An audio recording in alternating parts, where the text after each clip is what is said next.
labing boring, ingasa na tilapia. King balending menalin, eya mo basta fried o salsyado. Palyari ang maging tacos, sushi, shawarma, at andyang pasta pa.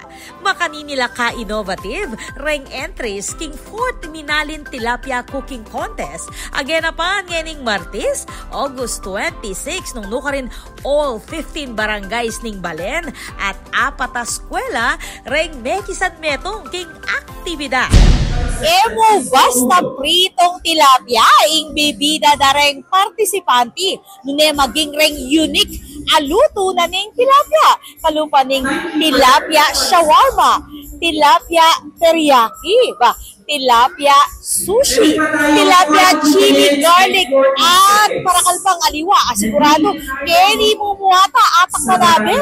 From the classic buttered tilapia ning barangay Manyango, ang gaking extra social Parmesan baked tilapia with bacon wrap tender ning barangay Santa Rita, ang gaking wild creations kalupa ning crazy tilapia sushi rolls ning barangay San Nicolas at boiled tilapia oreganata ning barangay Dawe. Talagang petunayan damo ring minalenyos na unlimited ing malyaring gawan king tilapia.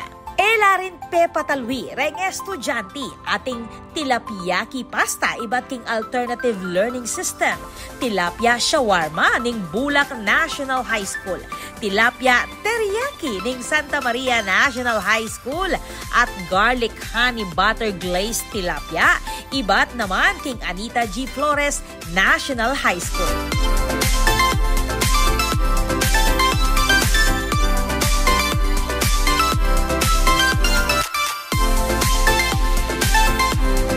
About level up king creativity. Pero syempre, ating atlong meg stand out.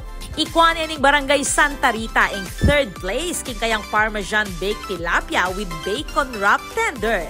2nd place naman ning barangay San Francisco 2 para king kayang steamed tilapia with salted egg in garlic mayo. At 1st place naman king kompetisyon ing barangay Lourdes king kayang tilapia, the Golden Catch.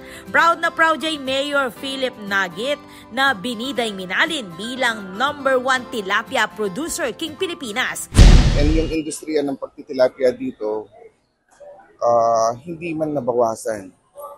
Kasi we are producing about 50 to 80 tons a day sa harvest namin. So, we are the ones supplying Metro Manila at yung mga karatig pa nating mga bayan. I have to claim it na hindi lang dito sa Pampanga, the whole Philippines minalin. That's the reason behind since nung ating start ng ating panunungkulan, inumpisahan ko itong Tilapia Cooking Festival nang sa ganon may pakita or hindi lang yung may showcase namin yung galing sa pagluluto, kundi para mai-promote din namin at masabi sa buong bansa na ang Minalin ang biggest producer ng tilapia. Keti, pepasyag na mo rin ng alkalde ing suporta ng LGU Kareng Kabalen ang makadepende king aquaculture.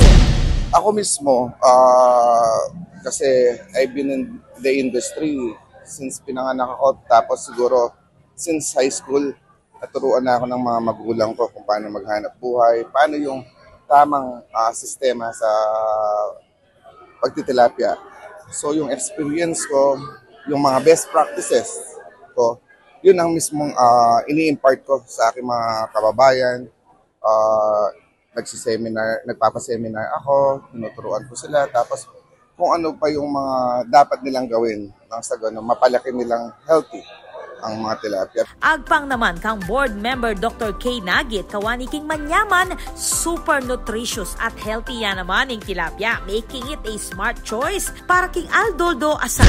Well, fish itself, marami siyang benefits, syempre. Lalo na it is very rich in omega 3, omega 6, yun po yung mga pangunahin. At syempre, ngayon po kasi very rampant na yung sa mga processed food, tapos yung mga matataas na cholesterol. Syempre, bahagi rin po ng promotion natin ng preventive healthcare program ng Kapitolyo. Suportahan din po kung ano yung mga pagkain na magiging mas healthy bawat Kapampangan, at isa po ang fish o tilapia. dito po sa mga pagkain na gusto natin i-promote para po sa kalusugan ng bawat Kapampangan. At the end of the day, mo iti makasentro king cooking contest. Nune king lugod dareng minalenyos king karelang lokal a produkto. Anya naman nung tilapia ing pisabyan, alang sumambut king balen minalin.